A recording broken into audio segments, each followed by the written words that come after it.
So, once again, this one, you're not going to number this page because only some classes got to do it. Other classes are behind. So for the parent function, your parent function is the beginning function. So every time that you're working with transformations, you're just trying to see how your line is changing from the middle one to the new one, middle one to the new one. It's always from F to G. Because on some of the assignments this week, some of you guys are trying to give me the slope of F. No, F is the first function. It is the function of X. It is your parent function. It is the first line. You are always comparing that first line to the new line, first to new. Okay, so when you're writing these equations in function notation form, first need to write it in slope-intercept form. To write it in slope-intercept form, you need the slope and the y-intercept. Let's start with the y-intercept. What is the y-intercept of this line?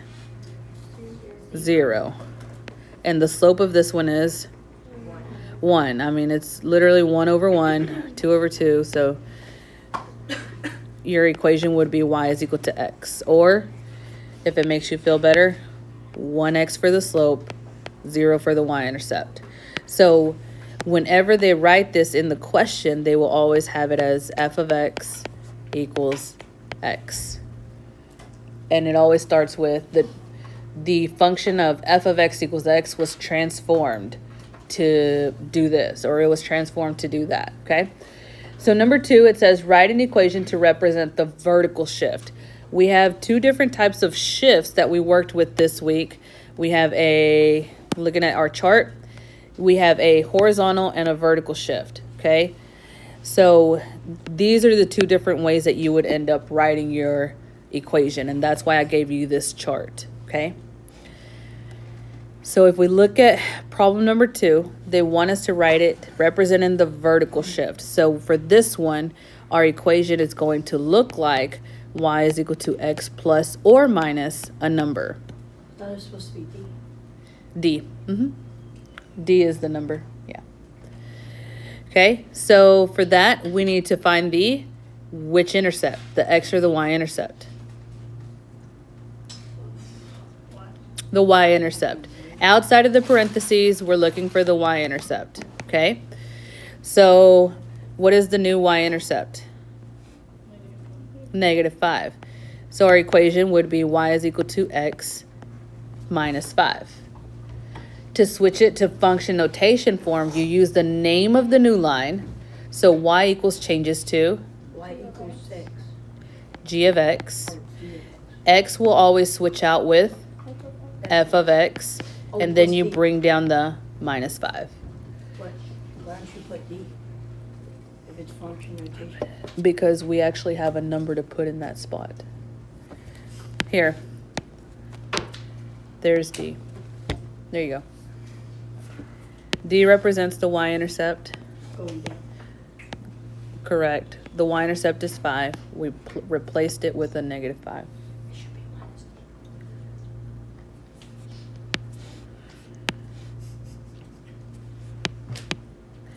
Plus or minus D, depending on whether you go up or down. And in this case, since we went down, it's minus. Okay, number 3. Write an equation to represent the horizontal shift. So when we are talking about the horizontal shift, we're talking about changing the x-intercept. If you change the x-intercept, your equation is going to be x minus c, x minus a number. Keeping in mind that this minus is already part of the quote-unquote formula, okay?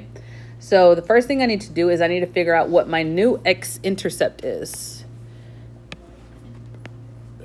5, and it's a positive 5, right? So when I insert or I plug in a positive 5, does that change my minus sign to a plus sign? No, it stays as x minus 5. Okay, now the way you would see this written in function notation form, the y would change to g of x, and the only difference is that they're going to insert an f in front of the parentheses, f of x minus 5. Okay. Let's look at number 4. We're practicing so you can get the hang of it by the end of it.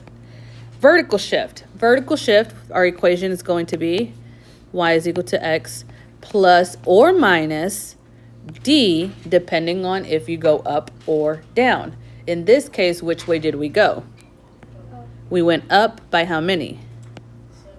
We went up 7. So we're going to plug in a positive 7 here. So my equation in slope-intercept form is x plus 7. Okay? So your y changes to, and your x changes to, everything else stays the same. Just a fancy way of writing y is equal to x plus 7. No idea why they decided they needed to confuse you. Yeah. I guess students were getting those questions a little. 100% going to use this outside of school. Yes, you are. I use this in everyday life. Okay, so number 5, horizontal shift. So this time our equation is going to be y equals what? Parentheses x minus c. Okay? You have to figure out what number you're going to plug in. Which way did we move? And if we move to the left 7, that is what? Okay, so we're going to insert or plug in a negative 7. Y equals x minus negative 7. Because we insert a negative 7, it changes it to a plus sign. Okay? Or let me do a different color that stands out a little bit more. Okay, so my y equals changes to g of x. And the only difference when we do horizontal shift from here to here, insert the f. Insert the f. Questions? Okay. Number 6. Now we're writing an equation to represent what? The change in slope. Change in slope. Not KFC. KFC is perpendicular lines. So, change in slope. We're talking about transformation here. So, that means that your equation can either be AX or BX. AX or BX. And I hate that they use B because we're so used to seeing B as the y-intercept, okay? But here we're only looking at the change in slope. So, let's find the slope. What's the slope of G? Of the parent, Negative 1. Literally up 1, right, left 1. 1 over negative 1 is just negative 1. They both have the same slope. They no, because f is positive 1. So our equation is y is equal to negative 1x, or negative x, okay? Oh, whenever they say the change in slope, they're just referring to the other line, or the other parent function. Not. They're referring to the new line, not the parent function. Well, whenever I think of change of slope, I feel like I thought that we were going to do some process, whenever you change the denominator in fractions. I don't know why that just popped in my brain. So what we're doing here, I thought we were going to find a way to change the... we're taking the parent function, this line, and we are transforming it, and it becomes this line. So this line here becomes imaginary. We're taking that line and we're turning it. So we're literally taking the parent function. Look at the front board. I wish I could pause the video, but I can't. So we're just going to deal with it. Oh my goodness. Where's my mouse? There we go. We're taking that line right there, that blue line, and we're moving it. Okay? That other line, the one that was going up, doesn't exist anymore. We're transforming the line. So basically, it's just there for reference. It's there for reference. Thank you. Yes. I couldn't describe. Yeah. Good. Anyway, you get to use your notes. Here we go. So when we change this and we write it in function notation form using this one right here, my y equals changes to g of x. And for a, you would leave the 1 in front of f of x, okay? But for b of x, Do we have space down here? For b of x, it would be written as g of x equals f parentheses negative 1x. Both of those represent that line, okay? It does not affect the line in any way to have the negative 1 written here or here. It just depends on where they want you to put the number. So looking back at our notes, either they're going to tell you to put the slope in front of the f of x, or they're going to tell you to put the slope inside with x. How would they word it? Just like they did in the notes.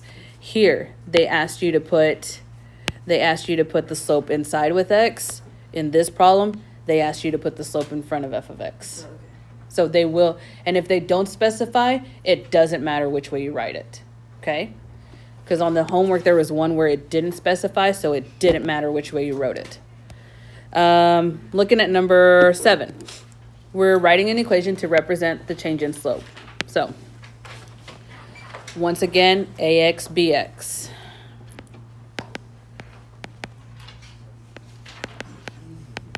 So we find the slope of line G. Give me a point other than the y-intercept, than the origin, that we can use. Negative 3, 1. So we rise and we run negative 3. So our in slope-intercept form, our equation would be negative 1 over 3x. Two different ways to write this. You can write it as g of x equals negative 1/3. Switch out the x to an f of x.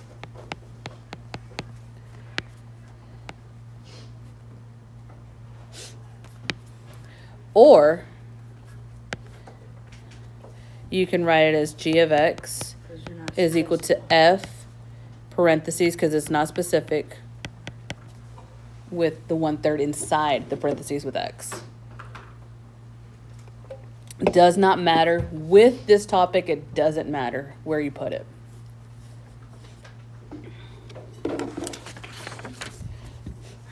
It only makes a difference on whether you put it inside of the parentheses or outside of the parentheses when we get to the next topic next semester, so you don't have to worry about it. All right, number 8. Write the change in slope. So let's find the slope. Other than the origin, what other point can we use? 2, 1. So we rise, run. Our slope is 1/2. So our equation is y is equal to 1/2 x. It helps, it really, really does help to write in slope-intercept before you switch it to function notation. Okay, I promise you. I used to teach this where you go straight into writing it in function notation, and I would have deer in the headlights out of 90% of the students. So please just write in slope-intercept first, then change it. So y changes to g of x. You can bring down the fraction first, then your f of x. Or you can write it as g of x and put the fraction inside with x. Questions? No. All right, 2 more. With the last 2, you're not just changing the slope, you're also changing the y-intercept and x-intercept, okay? So when you change not just one number, but you change 2 numbers, you want to find the slope and the y-intercept. You want to find both numbers, not just one or the other. So with G, first thing we're going to do is find the y-intercept, because that's the easiest point to find. What is your y-intercept? -5. Okay, so -5. Now give me something other than the y-intercept that we can use to find the slope. -2, -4. Okay, so we rise 1, and run -2. -1/2. So in slope-intercept form, y equals -1/2 x minus 5. Just like we've been doing, even with the last unit. Any questions on that part? Okay, so in function notation form, the y is going to change to g of x, and then bring down your -1/2. x changes to fx. f of x, and then bring down the minus 5. Fancy way of Without the writing. numbers, it would be g of x equals fx minus d. With if you didn't change the slope. What do you mean without the numbers? Like in the parent function. Uh-huh. Well, that would, It'd be there wouldn't be a parent function, would there? 'Cause- there wouldn't be a g of x. Yeah. There wouldn't be a g of x. Yeah. No, there wouldn't be a -5 either because it goes to the order. Correct. Next one, or last one. So find the slope, find the y-intercept. What's the y-intercept? -5. Positive 5. Oh, And give me a second point to find the slope. 2, 6. because there's a line. Okay, so we rise 1 and then run -2. You get y is equal to -1/2 x plus 5 because the y-intercept is positive, yes? Are we okay so far? All right, so now the y changes to G of x. g of x. Bring down your -1/2. X changes to, fx then plus. 5. plus 5. Okay. Feel a little bit more comfortable with that? I pass out the review. You